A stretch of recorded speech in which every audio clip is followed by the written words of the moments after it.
All right, Tyler Perry fans. Now, quick announcement here. A few people pointed out to me that on Ticketmaster, Tyler Perry seems to be going on another tour early 2020, and people are speculating that it's the Madea Farewell Play Tour, once again occurring during mid to late January, running into February.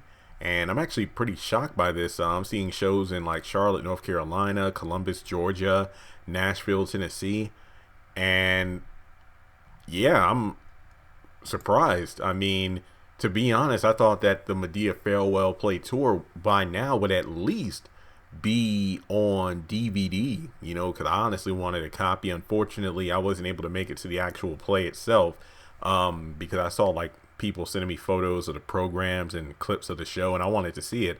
But yeah, I'm actually quite surprised. But honestly, I've never been on Ticketmaster before, so I don't know if this is one of those situations where people can just go in and edit things. But Ticketmaster being as big as it is, I would assume that's not the case. But if Tyler Perry really is going on tour, it doesn't surprise me, because apparently he's supposed to be doing a live holiday show for BET as part of the Viacom deal this month. So I believe he mentioned in an interview it's supposed to be like Cora, Brown, Aunt Bam, and Madea, unless he added more characters since the last time I saw the interview.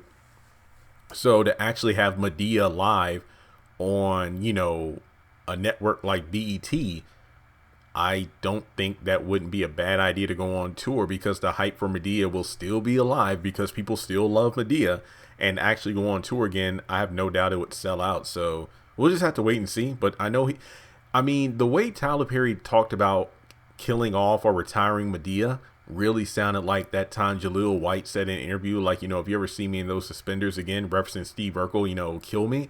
But, I think that Tyler Perry was ready for, getting rid of Madea, but maybe the outpour of love and support of the character is what's going to make him go back on tour. I don't know for sure. I mean, I just feel like, Madea sells, but Tyler Perry is making bank outside of the dress and the wig, whether it be his other projects and whatnot. But I think it's one of those situations where no matter what you put out, it's never going to outdo the OG project. For example, like, Michael Jackson put out albums, but they never sold as big as Thriller. You had Carly, the singer who put out, Call Me Maybe. That was her biggest song. There was no other song that would do bigger than that yet. Who knows? Maybe she'll outdo it. You have people like, well, the MCU, you put out Avengers Endgame, but that's now the number one box office movie of all time. Will anything ever outdo that? Who knows? Probably. But I mean,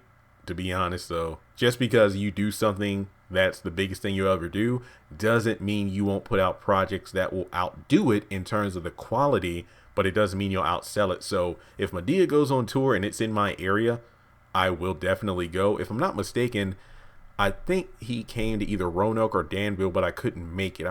Yeah, it was one of those towns in Virginia, which is an hour away from where I live. But yeah, I will keep you all updated if I hear anything else. The Madea Farewell Play Tour. I think that it's a bit odd to do the Farewell Play Tour again, because, well, it was the Farewell Play Tour. So it's almost like, well, Avengers Endgame, you have its run in theaters, but then you bring it back again for an extended cut, which was only like, what, 3 or 5 minutes of extra footage. And it's kind of like it diminishes the farewell part of it. So to be honest, imagine if Michael Jackson was alive and he did the This Is It tour, but then he went on tour again.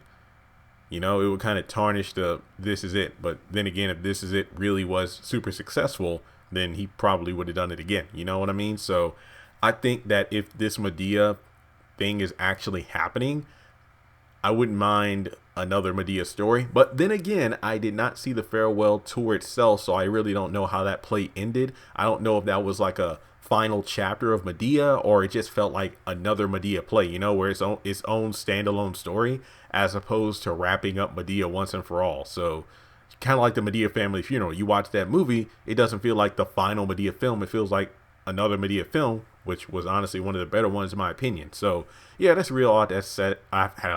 This is all I have to say on the subject until more news comes out. Let me know if you've seen anything on this. And oh, interesting.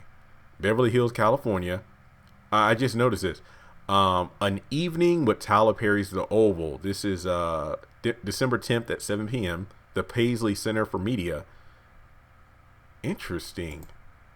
I'm going to click on that right now. I did not see this. I'm literally just scrolling and it popped up. So I'm going to assume this is including, a majority, if not the entire cast of The Oval. I actually like that idea. And not only that, I would love, it reminds me of the Tyler Perry show from back in the day where we saw from, for Colored Girls, the Haves and Have-Nots, and various other Tyler Perry projects where we would meet the cast. I love moments like that because getting to know the cast makes me appreciate the shows and projects a bit more. So we'll just have to wait and see. And some of these dates like January 19th, January 18th, we just see Tyler Perry, but we don't see the name of what project he's actually doing. The first time we see a Madea farewell tour is January 25th, 26th. Madea's family reunion on January the 1st, but it says 2039. Yeah, that's why I'm iffy about this information. I honestly don't know what to say about it. So I'm just going to say the Madea farewell tour until I hear something else. But yeah, let me know your thoughts. Make sure you subscribe to the channel. Links to my social media are in the description below, and I will talk to you all soon.